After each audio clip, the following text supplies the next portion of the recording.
Welcome to New Hope Alliance Nation.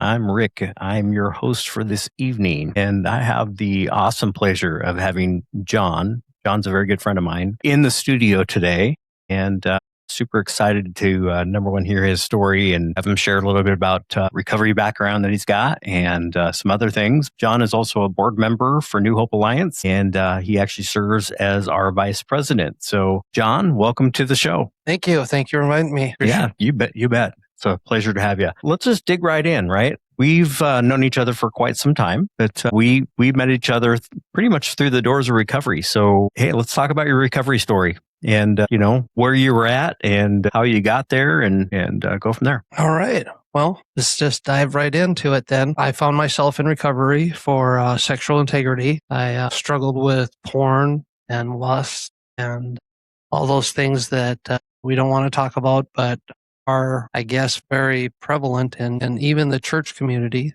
But that's how I ended up getting to recovery. I know that it was a process, a gradual, a slow slope, because I grew up in the church. I grew up going to church every Sunday, small town, northern Minnesota, had a pretty good childhood. I don't have really a lot of complaints. My dad graduated from the University of Minnesota, had a great job selling chemicals to farmers, making all the food that we eat, gluten, haven't given everyone gluten allergies. But the farmers did well. I guess hopefully we learned that we can't spray all the fields with Roundup and everything else. My story started out in small town, northern Minnesota, went to the military and got into a business with my military buddies, and worldly standards, you'd say very successful. But with that, you had to still live a Christian lifestyle. And it was hard. It was hard dealing with that. Basically, my relationship with my wife was failing. And we had two kids that needed both parents to be present. And so that's how I ended up in recovery. Yeah. So how many years did you struggle with that addiction? Well, my whole life, I think it's been an underlying thing in my life. But I realized that I needed help and a savior in 2016 when I finally surrendered and came into the doors. I showed up at Celebrate Recovery 3 times and never made it into the doors. The third time I walked in, first 2 times I got there and sat in the parking lot for about a half an hour and then left. Right. And I think that's some of the hardest things for most people, right? Is getting through the doors the first time. My gosh, these people are going to totally judge me, and it's not that at all. Yeah. Well, that's incredible. So where are you at now in your recovery journey? Well, I'm much better. I mean, I'm following Jesus. Me and my wife are practicing Christians. I'm never perfect, but I know that God's got my back, and we're doing good. Well, there's peace, there's trust, there's joy back into our life, and it's complete opposite from the way I had been living with hiding and shame and guilt and just deception. I wasn't being honest. Yeah. So. Well, it's just like any other addiction, right? Being dishonest kind of goes along with it. The lies, right? Yeah. And how long did it take for your wife to, start trusting you after you're like, hey, I'm clean now, I'm good? Yeah, I think it's, I don't know. I wish she was here. She was going to be here with us, so we could have talked about it together. Oh, we'll get her side. So. For sure. But, that having her as a gift from God to me is basically what kept me in the program, because I think there was a point when it would have been easier just to run and not to face it, not to face my demons and to deal with my struggles. But she stood there and grabbed my knees, looked me right in the face and said she's not leaving and she's going to be there for me and with me, and encouraged me to go through this process. So I continued to take the steps. Step 1 is the hardest, surrender. So realizing we can't control our tendencies to do the wrong things. My story, coming through the doors of a porn addiction as well. And that's why I came to recovery. And it took me a long time to figure out that, those images and the videos and everything else that goes with it just totally rewired my brain. Oh. Neural pathways. And we can talk about that. I mean, if we had a doctor here with us, I'm sure they could talk us through that. But there is healing, right, when you get into community. So let's talk about that. So you and Rachel, since I've known you, have been part of community in one way or another. Let's talk about the importance of that. For sure. The thing about growing up as a Catholic and not having a relationship with Jesus, and then coming to terms with being born again and knowing that you want nothing more than a relationship with Jesus, it really makes you think about all your relationships. And that's one of the steps in recovery too. And I think community and relationships, they are very key ingredients in our Christian walk. So for community, it's like just staying connected and plugged in, surrounding yourself by other Christians and participating, not just sitting there and floating on the ocean and just waiting for the next thing to happen, actually going out and doing something. That's why I'm excited to be a part of New Hope Alliance Nation and glad to be here, because I'm not just floating, I'm actually participating and trying to do something. Oh, that's awesome. Yep. And being known, right? We have to be known when we're in the doors of recovery, because that helps us to stay sober. Yeah. Yeah, that's awesome. So let's talk about New Hope Alliance and your role. By now, if you're listening to this podcast, you know that one of our main focus that we do is we help people understand the effects of opiates, in particular fentanyl and carfentanil and other things that they're lacing into everything. You have a story, part of your story that resonates. And I remember coming to you with this idea of starting this, and it just really kind of hit home. So let's talk about that a little bit. Yeah. Okay. And I think there's more stories out there than I think a lot of families know some family member or somebody that is close to them that struggles with an addiction. And in my case, my daughter was struggling with heroin and crystal and opioids and prescription drugs. But when she started struggling, I had no one to turn to, and I was really lost, lonely, and confused. And I believe this whole process was part of it that got me into the door into church again, and then eventually hearing the word enough, and then it ended up in recovery. I'm so glad that Rick, you decided to start this, because there's a lot of people out there with a lot of stories. And where are they going to turn to? At least here at New Hope Alliance Nation, you have resources available where we can talk to them and help them and guide them and point them in at least in the right direction, where I feel like I had nobody to talk to. Yeah.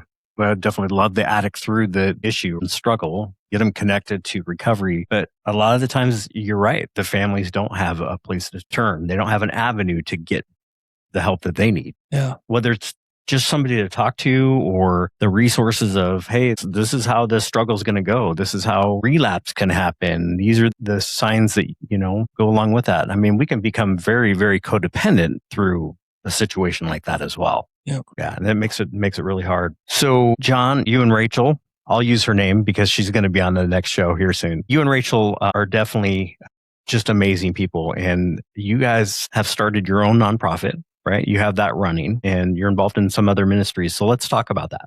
Okay. About 6 years ago, there was a thing going on. I think everybody knows about it. And we got involved with hosting Christian concerts in our backyard.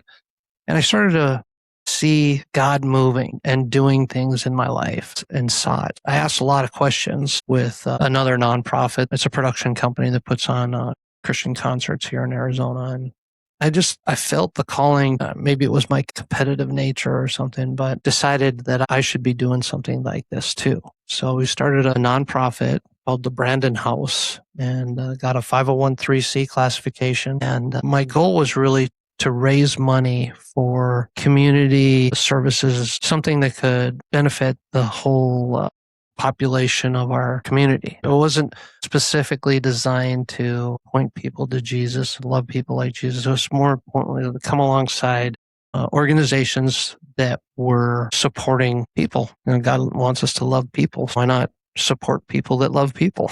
Right. So that's basically how we got the idea started in my head. It was just a little bit of paperwork and some filing, and it was fairly painless. So you guys still have that running today, which is awesome. We can drop the No Shame plug if you want for Extreme Faith Productions. Amazing organization. And if you don't know who they are, but they definitely put on some great concerts during COVID. We could use that word too. That's, when a lot of artists weren't making any money and not able to take care of their families. What a brilliant idea, right? Bring them in the backyard and give them a little bit of something. They're fundraisers. Basically, they raise money so that they can promote more concerts, and the Christian artists get a chance to share their music, their testimonies, their songwriting skill. All that stuff is on display in a very intimate backyard setting. And we've ended up hosting 19 of them. This fall will be our 20th backyard concert that we're having. We're going to have a pretty good lineup. Jason Roy from Building 429 and John Lynn, new guy that's got a nice sound, a deep raspy voice, and he loves the Lord and definitely will share his testimonies. And it's a very, like you said, a very intimate setting. It gets people real close, and yeah.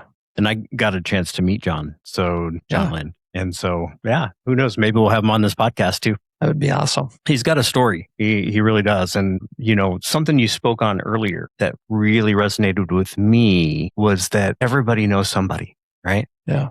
We all know somebody who's struggling with addiction, not only just addiction, right? But we all know somebody who's been affected by fentanyl today. And a lot of these artists too that we've talked to, definitely. I mean, nobody is immune to this. Nobody. And have somebody like New Hope Alliance that will take a call, will point people in direction, and just listen. And that's one of the things that I didn't have when my daughter was struggling. I didn't have anybody to turn to. So yeah. What's going on in business today for you? John and I know each other personally, so I know there's some heaviness going on. You want to talk about that a little bit? Yeah. I think you mentioned earlier about community and relationships and everything. We had been doing security services for a very large corporation here in Arizona that provides electricity to a third of the state. And after 17 years and really bending over backwards to keep that relationship, it was pulled out from underneath of us just like that. I mean, one year we saved them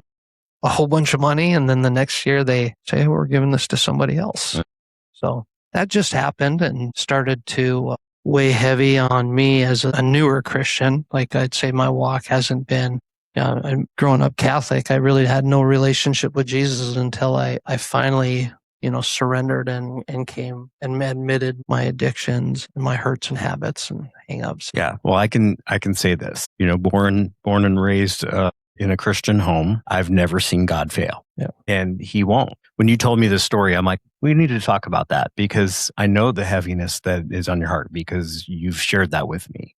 Yeah. And, but just know that God doesn't make mistakes, right? He knows what he's doing. He knows what the next step is for you and your business and your business partners. And there's no doubt in my mind, you guys are going to be okay through this.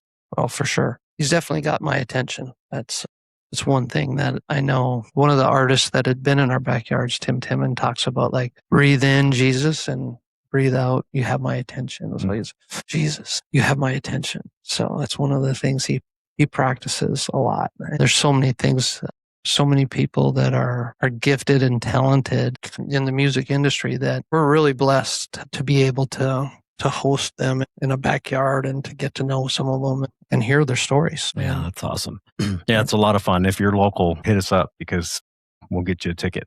It is a lot of fun to just hang out and hear these artists just pour out their heart to the people that are sitting in front of them too. It's pretty neat.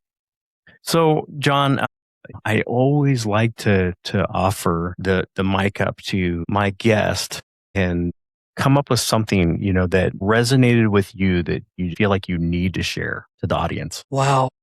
Right. He's got notes. I know. I'm terrible at this. No, notes are good. I would say the thing that resonates with me, I think if one word would be relationship.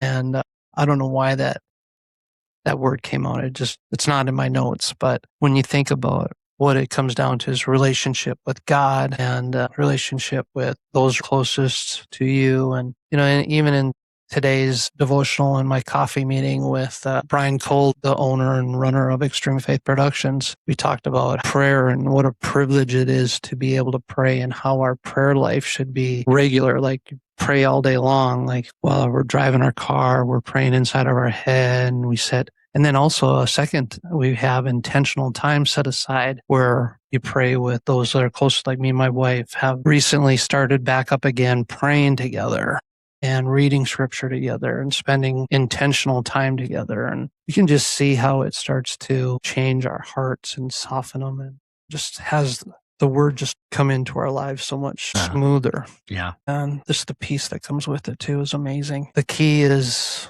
community, relationships, and being involved. Yeah. Being connected. Yeah. For sure.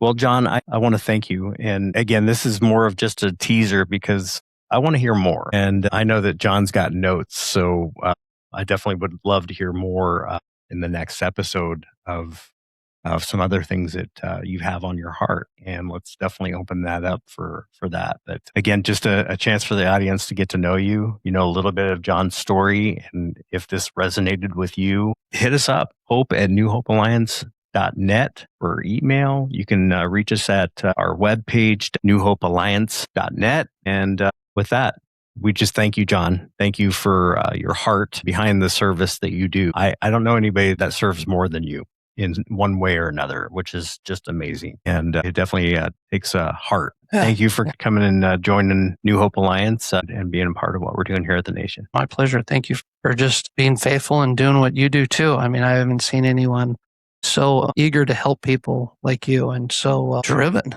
to do the work of the Lord. I love to be around you, Rick. And so that's awesome. I mean, I'm glad you're my friend. That's for sure. Yeah. Well, if we can just touch one life a day, one life, and make a change in theirs, then we've done what we needed to do. Thanks for being a part of that. Yep. All right. Anyway, hit us up. Again, welcome to the Nation.